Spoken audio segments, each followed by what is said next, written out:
Muy buenas noches. Desde el inicio de mi gobierno me comprometí a cumplir y hacer cumplir la ley. Esa es la primera obligación que tengo como presidente de la República. La ley nos obliga a todos por igual y nadie puede estar por encima de ella. Ese es el principio básico del Estado de Derecho.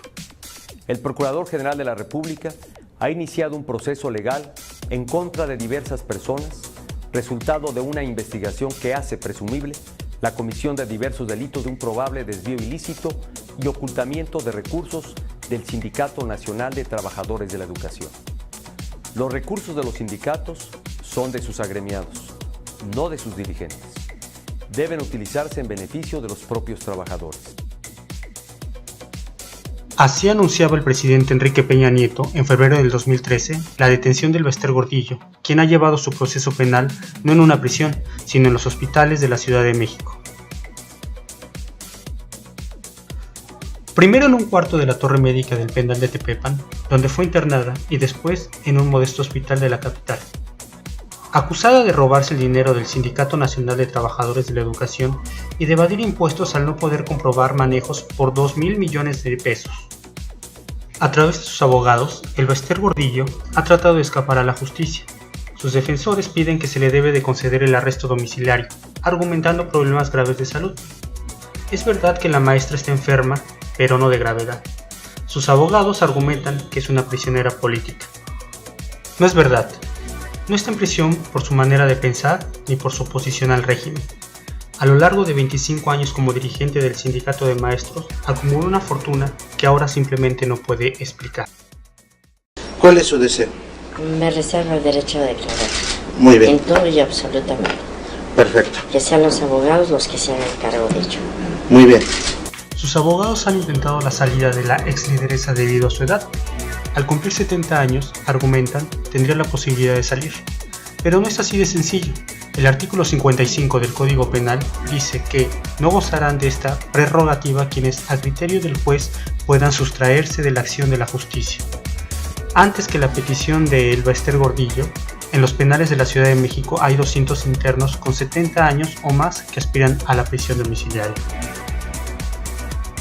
Actualmente sus abogados argumentan que se declare cosa juzgada el delito de defraudación fiscal.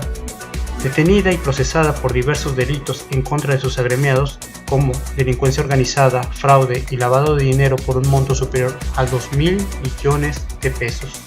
A lo largo de 4 años, la PGR no ha podido demostrar ningún delito de los que acusa a la maestra. Sus abogados han ganado todas las batallas. Símbolo del poder y la impunidad, el Bester Gordillo fue declarada inocente de defraudación fiscal, aunque tiene pendientes otros 2 delitos penales. El primer tribunal colegiado decretó que las evidencias y las pruebas que presentó el Ministerio Público son ilícitas. Aquí está la posibilidad de libertad para el Bester Gordillo. La maestra no solo llegó a ser la mujer más poderosa del país, sino también la más odiada. Sus antiguos aliados la calificaban de arrogante, soberbia y autoritaria. De origen humilde, la maestra escaló los peldaños del poder desde su empleo de profesora como representante sindical. Tras 20 años de fervorosa militancia bajo la sombra del PRI, llegó a encabezar el mayor sindicato de América Latina, el Sindicato Nacional de Trabajadores de la Educación, con casi 2 millones de agremiados. Durante 5 lustros permaneció al frente de su organización sindical. Su detención y posterior encarcelamiento fue recibido con fervor por la sociedad mexicana, que veía en la cárcel a la mujer más odiada de México.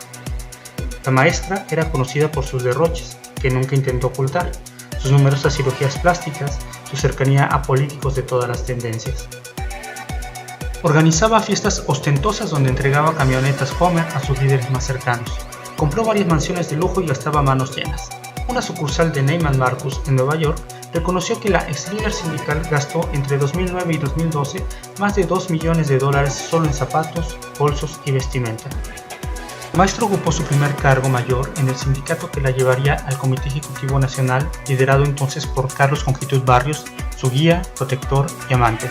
Mientras el Bester Gordillo iba en ascenso político, el sector educativo acusaba enormes carencias. La inconformidad de los maestros con sus líderes iba en aumento. El Bester Gordillo desde entonces figuraba como una aguerrida sindicalista que buscaba hacerse notar ante los principales mandos dirigentes. compromiso con México y con usted. Que lo fundamental es el hombre, un hombre que domine la ciencia, la técnica, pero sus profundos valores humanos. Y esto es lo que tenemos que armar con nuestro sistema educativo, al hombre mexicano pleno, capaz de competir con quien sea sin complejos de inferioridad. Desde la educación superior, pasando por la educación primaria, media, básica, media superior, y en eso sabemos que tenemos un compromiso con el pueblo de México. Las leyes, la sociedad, todos somos el Estado mexicano y todos tenemos un compromiso con la educación. Queremos una educación de calidad. Que se garantice la calidad de la educación, que la educación pública mexicana siga siendo la permeabilidad social de este país. Esa responsabilidad histórica es nuestra cuando constituimos el sindicato más hermoso, más sólido, más unido y más extenso de México. Mucho nos falta, compañeras y compañeros, para lograr la hazaña inequívoca, comprometida plena y responsablemente con la patria, por sobre todo con la patria y con quien representa las instituciones de nuestro país.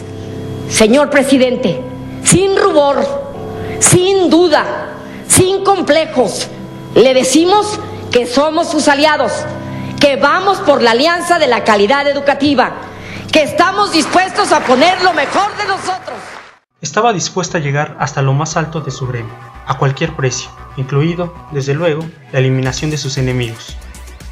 Como ocurrió con el asesinato, brutal e impune hasta ahora, del profesor Misael Núñez Acosta, que lideraba uno de los cuadros disidentes en el Estado de México. El asesinato, el Bester Gordillo fue acusada en 2002 ante la Fiscalía de Crímenes del Pasado de haber participado en el atentado que provocó la muerte del profesor Misael Núñez Acosta, pero fue exonerada gracias a su relación con Marta Sagún, la poderosa e influyente esposa del entonces presidente Vicente Fox.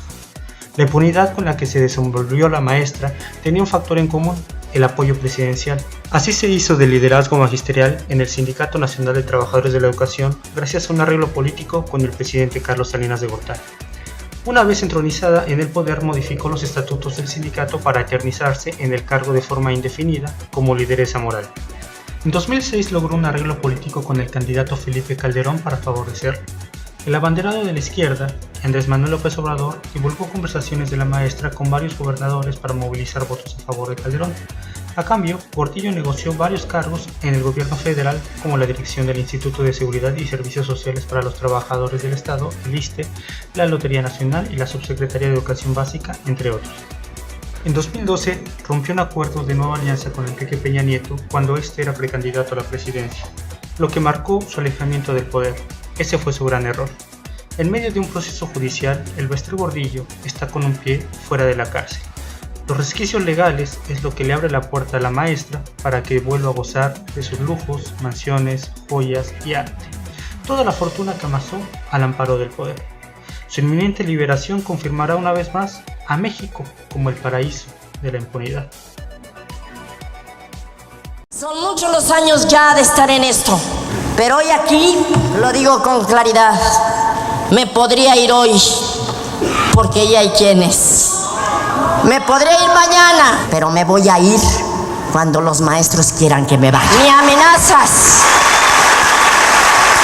ni nada me van a intimidar. Para morir nací. Quiero morir con un epitafio.